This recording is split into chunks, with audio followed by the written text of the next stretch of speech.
1997 CLC 243 PLD 1996 SC 237। वकालतनामा में इस्तेमाल किए गए अल्फाज इस बात की निशानदही करते थे कि मासवाए दो किस्म के अख्तियारात के यानी पैरवी और अमल करना के बाद कोई इख्तियार वकील को ना दिया गया था। अल्फाज पैरवी करना और अमल करने को इस हद तक वसअत ना दी जा सकती थी कि वकील को अपने मौक्कल की तरफ से मुकदमा के बारे में तमाम अख्तियारात हासिल हो गए थे।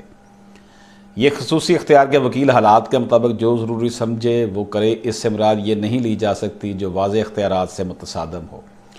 वकील को अपने मौक्कलों की पैरवी करते हुए इख्तियार से ज़्यादा इख्तियारात हासिल नहीं होते।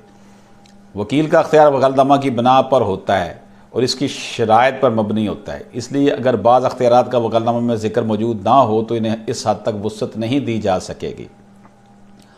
वकील को वकालतनामा की शराइत के मुताबिक ये इख्तियार हासिल ना था कि वह अपने मुकदमा को बरहल्फ फैसला करने की पेशकश करे। चनांचे कार्रवाई में शामिल तमाम फरीक हल्फ की पेशकश में शामिल नहीं किए जा सकते। फ़रीक़ैन के लिए माकूल वजूहात मौजूद थी कि वह हलफ की पेशकश से दस्तबरदार हो जाए। अदालत इब्तिदाई की तरफ से हलफ पर मबनी फ़ैसले को मनसूख कर दिया गया और फ़रीक़ैन को इजाज़त दे दी गई कि वह हलफ की पेशकश को वापस ले लें। इजाज़त दीजिए। अल्लाह हाफ़िज़।